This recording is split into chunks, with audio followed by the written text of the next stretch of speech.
uPeter Shalulile usaqhubeka nokuqinisa isithunzi sakhe njengomunye wabashayi magoli abahamba phambili emlandweni wePremier Soccer League. Lo mgadli waseNamibia usanda kuvalela igoli lakhe lika-100 egqoke ijezi leMamelodi Sundowns okumenze wafinyelela ku-double figures kuyona yonke imiqhudelwano isizini yesihlanu ilandelana.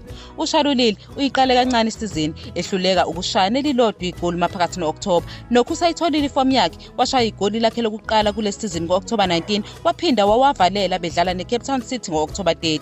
Kulo nyaka uShalulile ubevuthe ngabaselwe ehlohla amagoli ayisithupha kuyona yonke imiqhudelwano okubalwa negoli elimqoka lokulinganisa ngesikhathi behlula iManyema Union yase-DR Congo esigabeni samaqoqo eCape Champions League. Ingcindezi yakhe iphinde yaholela ekutheni bathole i-own goal batholela amaphuzu amathathu iMamelodi Sundowns ngesikhathi iSundowns idinga igoli kade bebhekene namaZulu FC. uShalulile ungena egijima phezu kwebhola likaKhuliso Mudau wagoqa unozinti walibeka enethini. Njengoba iSundowns ibandakanyeka nezicoco eziningi kulindeleke ukuthi uShalulile aqhubeke nomgqiqo wakhe wokushaya amagoli kule sizini.